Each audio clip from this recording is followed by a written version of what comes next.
Hey, I want to tell you a story. It's a true story. I read it. What I often get for Father's Day is I get these books, sports books. They're books, inspirational stories of sports figures and games. I love reading that kind of stuff. And I read a story about a man named Larry Alford. Now, Larry, when he was 16 years old, was captain of his golf team in high school, and his team went to the Texas State Championship. His team was that good, and sure enough, they won that championship when he was 16 years old, and Larry became the most valuable player in that tournament. So, being the most valuable player, Larry got an invitation to the National Junior Tournament in Rancho Mirage, California that year. 80 of the best teenagers, that's all who are invited to this tournament, 80 of the best teenagers in the country are invited to that tournament. Larry got an invitation. But Larry was from a family, they weren't of great means, but his neighbors' family, neighbors' friends, they all chipped in and helped fund that trip so that Larry and one of the family members could go with him for that tournament. Larry writes about how scared he was to be in that kind of a stage to play golf. But he also remarks how relaxed he was despite that. Larry, you play 3 rounds, and the first round, as a 16-year-old in the tournament, he shot a 70. Now, that's really good if you're not a golfer. That's really good. He shot a 70. The second round, he shot a 71. Still really, really good. The third round, he shot a 78. He had a couple of bad holes. Some bad luck happened to him, and he ended up finishing second in the tournament. Not bad. Second to another 16-year-old. You might have heard his name before. His name was Tiger Woods. Not bad to finish second to Tiger.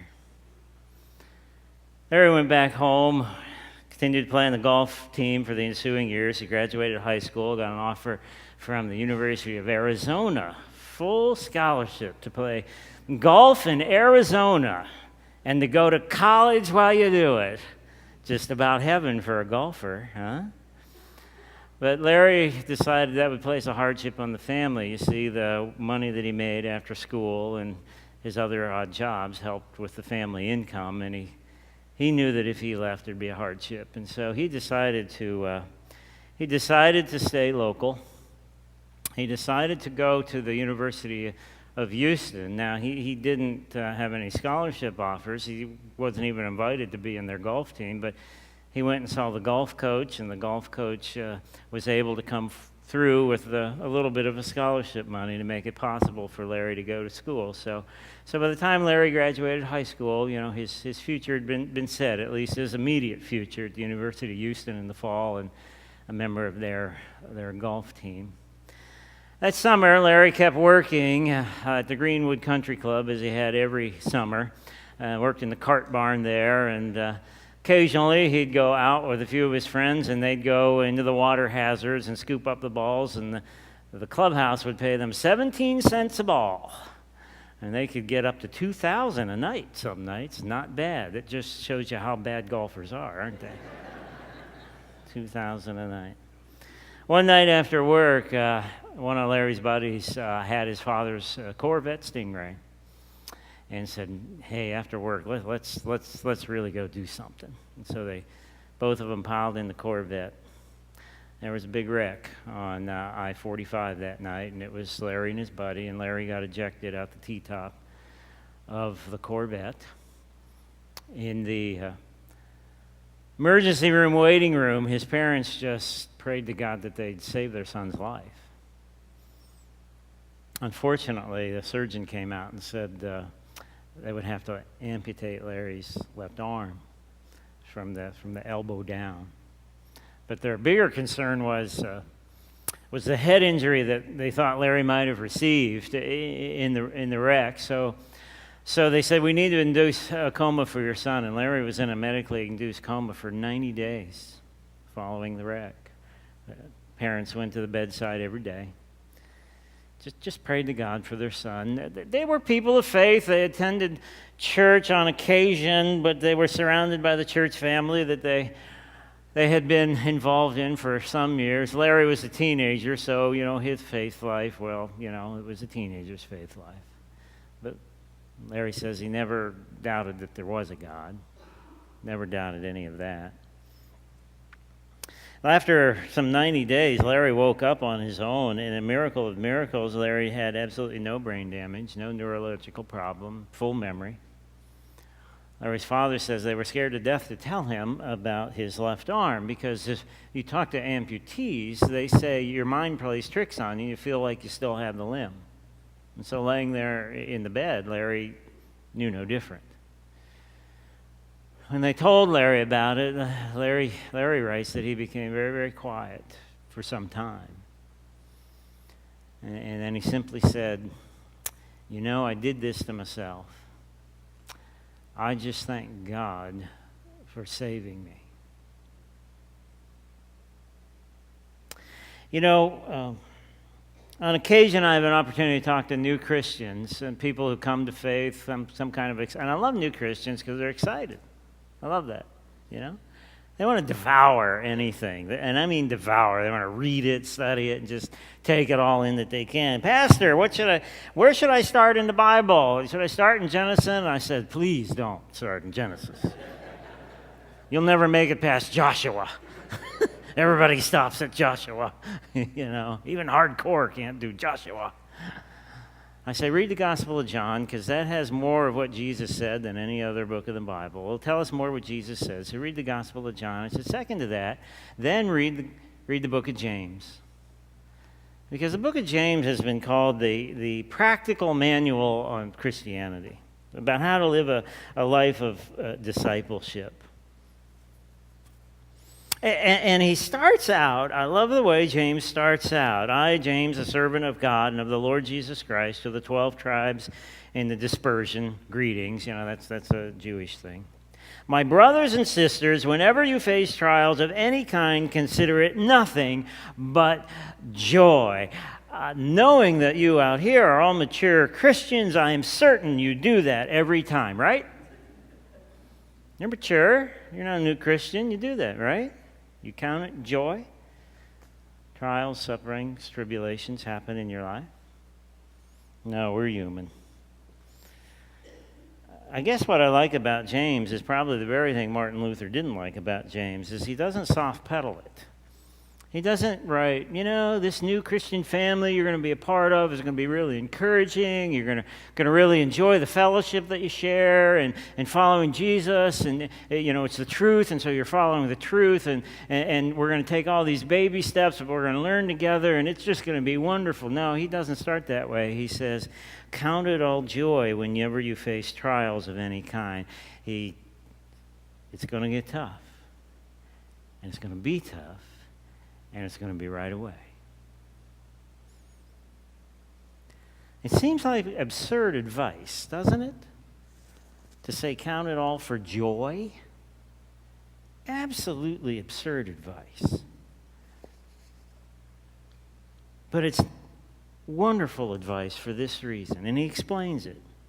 He goes on, verse 3, "Because you know that the testing of your faith produces endurance, and let endurance have its full effect. So," whenever you see "so" in a verse, pay attention. That means something good's coming. "So that you may be mature and complete, lacking in nothing." The implication here is, if you don't go through the tough stuff, if you don't go through the trial, the tribulation, the suffering, the despair, that somehow you're going to be incomplete. Incomplete how, I ask? Incomplete physically, emotionally, or spiritually? Well, I started to think about that. What is Jesus most concerned about in all the people that he healed? Their physical health or their spiritual health? Well, it's always the spiritual, isn't it? So there must be something in these trials, difficulties, and tribulations we suffer that helps complete me spiritually. What could that be? Let me ask you these questions. Where and how did you learn what endurance meant? Where and how did you learn what it took to be steadfast? Where and how did you learn what perseverance really feels like? Where and how did you learn that sometimes the only thing you have is your faith? You learned it the same place I learned it. We all learned it the same place, didn't we? It was through the trials, the tribulations, the despairs, and the sufferings. You'll never learn that if all you eat for every day is cake. You'll have no reason to learn that. You will be incomplete. Why? Because you won't have a realistic view of life. You know people who are impatient, who want things right now, who think that life is all a candy store, that everything is out there for the taking. Oh, wait, we have a generation like that, don't we? You know, I read in a parenting book, it was shortly after the youngest daughter was born, I was reading, and I always remembered this quote. It says, too many parents want to protect their children from the very lessons that made the parents what they are.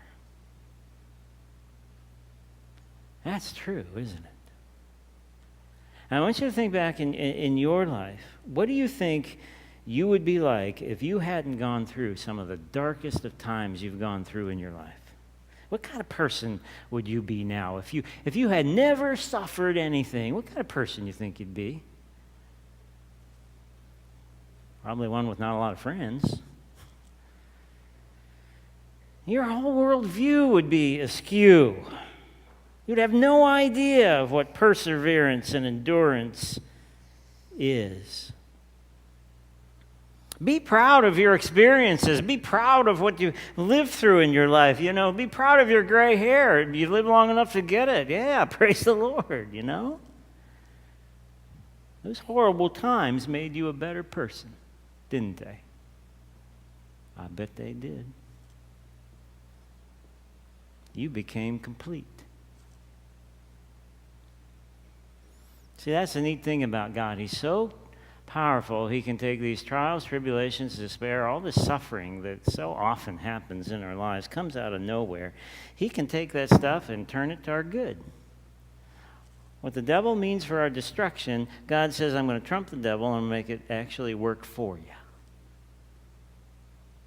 That's what James is saying here. I'm going to make it work for you. Don't forget that.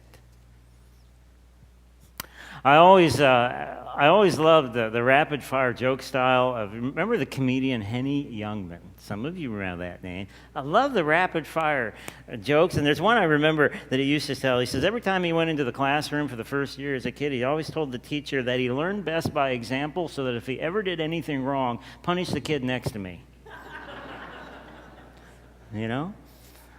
We're kind of like that with suffering in our life, trial and tribulation, right? Okay, well, I'll learn from it when I watch somebody else go through it, right? And we don't want it to happen to us. You know, that's only human. That's only natural to want to avoid that. But you know, we can't avoid it, and life wasn't meant to be that way. Every time we face a trial, trouble, tribulation in our lives, we've got a choice to make. We can either stand, grit our teeth, fight it, disdain it, become embittered by it, or you can take a step backwards and say, Lord, what can I learn from this?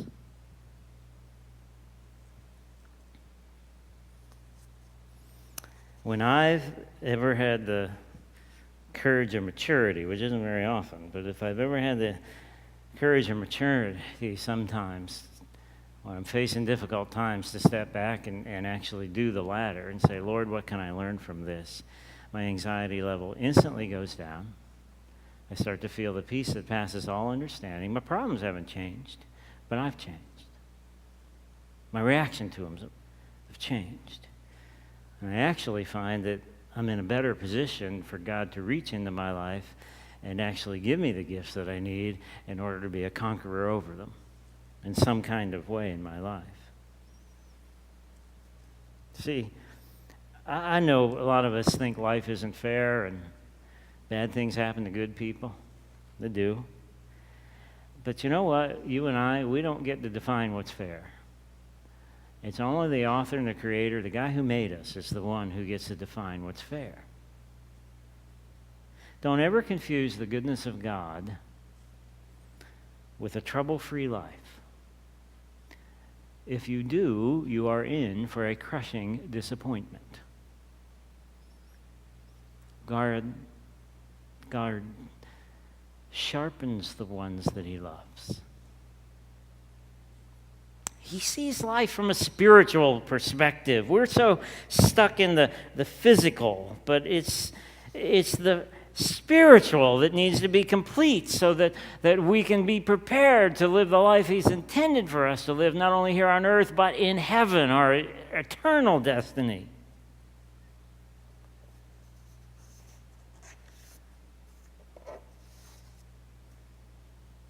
Could God have taught us these lessons another way? Well, God's God. He surely could have, I suppose, but I don't know. There's this thing called human free will, and I'm pretty stubborn and hard-headed. How about you? Neat thing about God is he keeps giving us the lessons over and over until we learn them. Tell people, don't pray for patience because you won't like the lesson God uses to teach it to you. Yeah.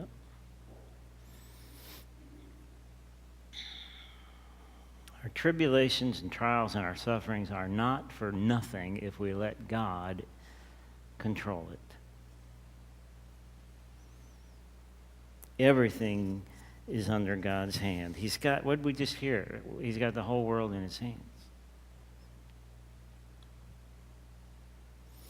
Driving home from the last therapy session that Larry had, his father had to drive him because Larry yet wasn't allowed to drive.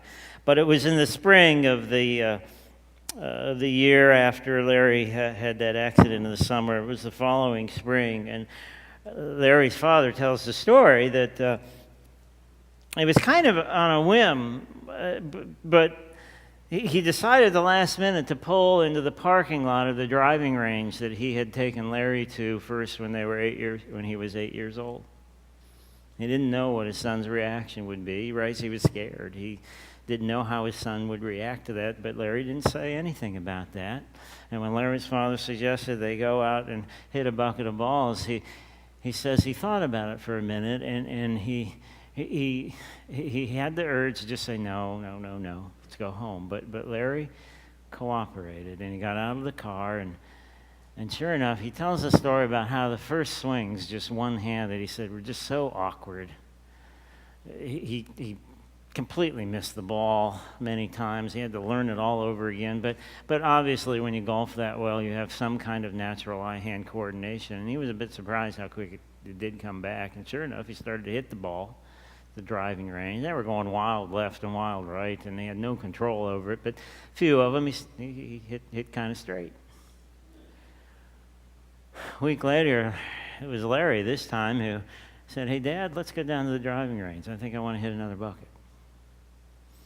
So they went down the driving range and hit another bucket of balls. And about one time a week for the next 4 or 5 weeks, Larry says that's what he did. And his dad went with him every time. And then finally, Larry said he had he just got the urge and he didn't know where it came from. He said, Dad, let's go play around golf. And all Larry's been doing is, hitting golf balls on a driving range. He said, let's go play around the golf. Larry shot his first round of golf as a one-armed golfer. He shot an 86. I can't do that with 2 arms, 2 legs, or anything. I don't care. The hole could be the size of a basketball hoop. It is not going to make a difference. I'm not shooting an 86. Guaranteed. Yeah. Matter of fact, it was later that summer that Larry got his first hole-in-one. He also shot his first round of 68. That means you do more. His first round. That's PGA stuff, man. 68, that's PGA.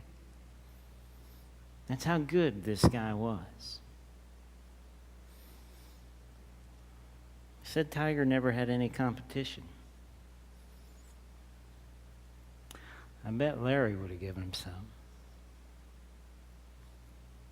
Larry graduated from University of Houston, played in the golf team the whole year he was there. He's now a golf professional, and he goes around motivational speaker in churches and civic groups, talks about his ordeal, and he says, that accident was the best thing that ever happened to me, he said. And he cites this passage from James because he says it made me complete. He says, I'm so much a better person because of what happened to me. I just thank God for saving my life and for making me complete. Now, I don't know what kind of trouble, tribulation, distress, suffering you may be going through in your life. Maybe you're going through something now. Maybe you just went through something. Maybe there's something on the horizon you see coming in your life. But, you got two choices. You can either stand there and fight it and become bitter, or you can take a step back and say, God, I hate this stuff, but I know I can learn something.